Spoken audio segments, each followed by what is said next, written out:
আসসালামু আলাইকুম। এতিম ছেলের ভালোবাসা তৃতীয় পাঠ। ঘড়িতে দেখি রাত প্রায় 4টা। ভোরের একটা ট্রেন আছে ঢাকা যাওয়ার। হাঁটতে হাঁটতে রেল স্টেশনে চলে আসলাম। বাকি রাতটুকু জেগেই কাটিয়ে দিলাম। তারপর সকালে ট্রেনে উঠে ঢাকায় চলে আসলাম। এখন প্রায় 1টা বাজে। ক্ষুধায় পেটটা জ্বলে যাচ্ছে। রাস্তার পাশে হোটেলে দুপুরের খাবার খেলাম। এখন একটা থাকার জায়গা খোঁজা লাগবে। অনেকক্ষণ খুঁজে একটা মেসে ফাঁকা রুম পেলাম, ওটাই উঠে বললাম। থাকার জন্য রুম পাওয়া গেল। এখন একটা কাজের জোগাড় করতে হবে। পরের দিন সকালে কাজের খোঁজে বের হলাম। অনেক খোঁজাখুঁজি করেও একটা কাজও পেলাম না। এভাবে কয়েকদিন চলে গেল, কিন্তু কাজ পাচ্ছি না। এদিকে কাছে যে টাকা ছিল তাও প্রায় শেষ হয়ে যাচ্ছে। এমন চলতে থাকলে না খেয়ে মরতে হবে। পরের দিন কাজ খুঁজতে আবার বের হয়েছি। এমন সময় কোথা থেকে কয়েকটা ছেলে এসে আমাকে ঘিরে ধরল। ওদের মধ্যে একজন চাকু বের করে বলল, কাছে যা আছে সব বের কর, না হলে এই যে ছুরি দেখছিস এটা দিয়ে তোর পিঠ ফুটো করে দিব। আমি বললাম, বিশ্বাস করেন আমার কাছে কোনো টাকা পয়সা নেই। শালা মিথ্যা কথা বলছিস কেন? তোরে তো দেখে মনে হচ্ছে না যে তুই ফকিন্নির পোলা। ভাই সত্যি বলছি, আমার কাছে টাকা নাই। আরেকজন বলল, এই তোর এই শালারে চেক কর, কিছু না পেলে উত্তম মাধ্যম দিয়ে ছেড়ে দে। আমার কাছে কয়েকশো টাকা আছে, এগুলো নিয়ে নিলে দুপুর থেকে না খেয়ে মরতে হবে। এজন্য ওদের থেকে টাকাগুলো বাঁচাতে দৌড় দিলাম। ছেলেগুলো আমার পিছু পিছু দৌড় দিছে। আমি আরো জোরে দৌড় দিলাম, কিন্তু তারপরও ছেলেগুলো আমাকে ধরে ফেললো। এরপর ওরা সবাই মিলে আমাকে মারতে শুরু করলো। মারা শেষে আমার কাছে যা টাকা আছে সব কেড়ে নিল। আমার তখন ওটার মতো আর শক্তি নেই। ওদের ভিতরে একজন এসে চাকু দিয়ে আমার হাতে একটা টান দিয়ে বলল, শালা এতক্ষণ দৌড় দেওয়ানোর শাস্তি ভোগ কর। এই বলে ওরা চলে গেল। হাত থেকে গল গল করে রক্ত বের হচ্ছে। ব্যথা যন্ত্রণায় হাত নাড়াতে পারছি না। এমনভাবে রক্ত পড়তে থাকলে কিছুক্ষণ পরেই রক্ত শূন্যতায় মারা যাব।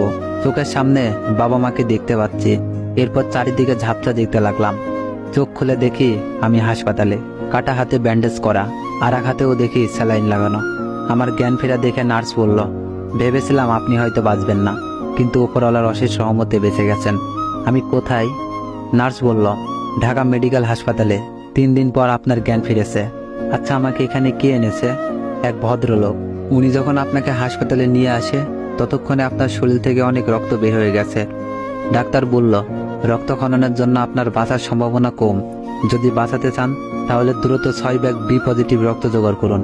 উনি নিজে আপনাকে 2 ব্যাগ রক্ত দেয়, আর বাকি রক্ত ব্লাড ব্যাংক থেকে কিনে আনে। নার্সের কথা শুনে মনে হলো পৃথিবীতে তাহলে এখনো ভালো মানুষ আছে। নার্স বলল, উনি আপনাকে বলেছিল আপনার জ্ঞান ফিরলে ওনাকে যেন জানাই। আমি কল করে জানাচ্ছি। নার্স চলে গেল। বিকেলে ভদ্রলোক এলো আমার সাথে দেখা করতে। আমার চেয়ে ওনাকে বেশি খুশি মনে হচ্ছে।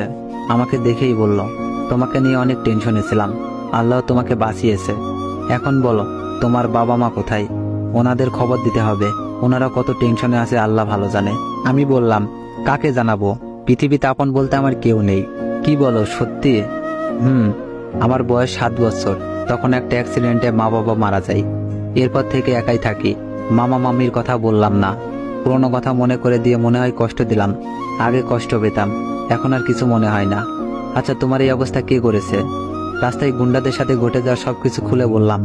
সবকিছু শোনার পর উনি বলল, আচ্ছা তাহলে কোনো কাজ পেয়েছো? না। উনি একটু ভাবলো, এরপর বলল, আচ্ছা তুমি কি কাজ পারো? রান্নাবাদী প্রায় সব কাজই পারি। গাড়ি চালাতে পারো? পারি। ভদ্রলোকটি বলল, আগে সুস্থ হও, তারপর তোমার কাজের ব্যবস্থা করা আমার দায়িত্ব। ধন্যবাদ আপনাকে। আচ্ছা, তোমার নাম তো জানা হলো না। জি, আমি অনিক হাসান। ভদ্রলোকটি বলল, আমি আশরাফ চৌধুরী। আচ্ছা, তুমি রেস্ট নাও। এরপর উনি আমার হাতে কিছু টাকা ধরিয়ে দিয়ে বলল, এই টাকাগুলো রাখো। আপনি আমার জন্য অনেক কিছু করেছেন, জানি না এই ঋণ কিভাবে শোধ করব। এরপর আর আমাকে ঋণী করবেন না। এই টাকাগুলো এমনি এমনি দিচ্ছি না, তোমার চাকরির বেতনের অগ্রিম টাকা। এখন তো নাও। আমি টাকাগুলো রেখে দিলাম। উনি চলে গেল। হসপিটালে আরো 7 দিন থাকতে হবে। হসপিটাল থেকে বের হয়ে মেসে গেলাম।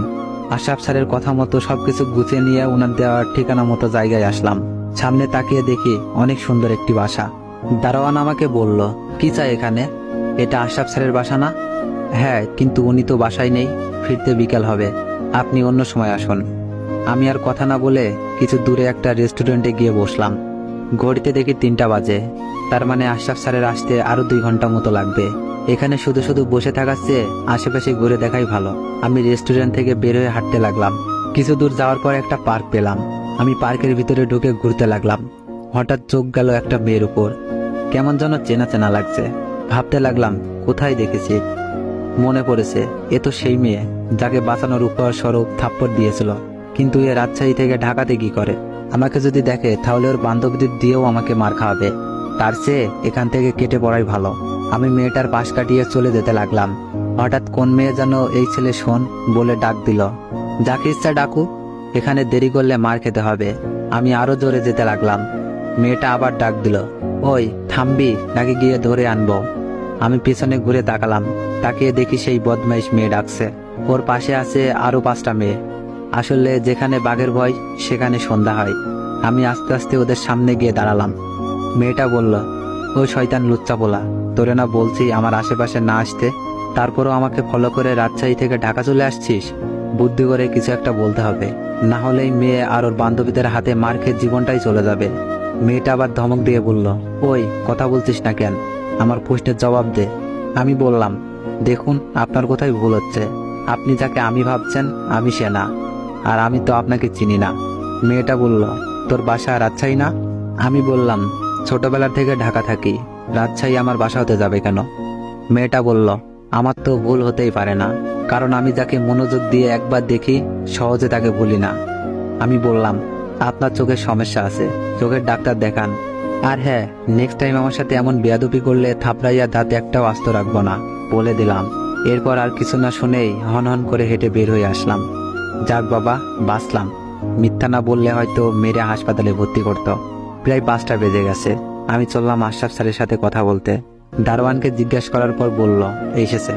আমি ভেতরে এসে কলিং বেল বাজালাম। একটু পর আশরাফ স্যার এসে দরজা খুলে দিয়ে বলল, ভেতরে আসতে। আমি বাসার ভেতরে প্রবেশ করলাম। বাসার বাইরে যেমন সুন্দর, ভিতরে তার চেয়ে বেশি সুন্দর। স্যার আমাকে বলল সোফায় বসতে। আমি সোফায় বসতেই কে যেন কলিং বেল বাজালো। আশরাফ স্যার উঠে যেতে লাগলো। আমি ওনাকে বাধা দিয়ে বললাম, আমি খুলে দিচ্ছি। দরজা খুলেই দেখি এ তো সেই অহংকারী মেয়েটা দাঁড়িয়ে আছে। তো এভরিওয়ান, গল্পটি অনেক ইন্টারেস্টিং। যত শুনবেন ততই ভালো লাগবে। যদি গল্পটি ভালো লেগে থাকে তাহলে নেক্সট পার্টের জন্য একটু বেশি বেশি কমেন্ট করুন, আর ভিডিওতে একটু বেশি বেশি কপি লিঙ্ক করে দিয়েন। ধন্যবাদ।